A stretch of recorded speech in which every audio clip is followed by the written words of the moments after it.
Welcome guys, and in this video I'm going to show you how you can auto walk or auto run in Rust. So what you'll need to do is basically open your settings, so click on escape, go to the options, then go to the keybinds and go right here where it says movement, auto walk, select on auto walk, select the keybind. So for this I set up arrow, and basically now you will be able to auto walk in Rust.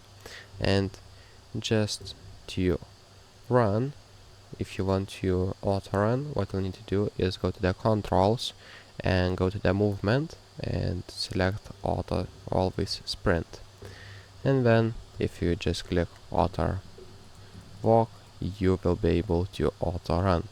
So if this video was helpful, please make sure to subscribe to Guide to Everything.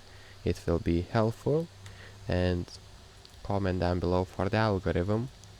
And that's pretty much it guys. So if this video was helpful, please comment. Have a nice day.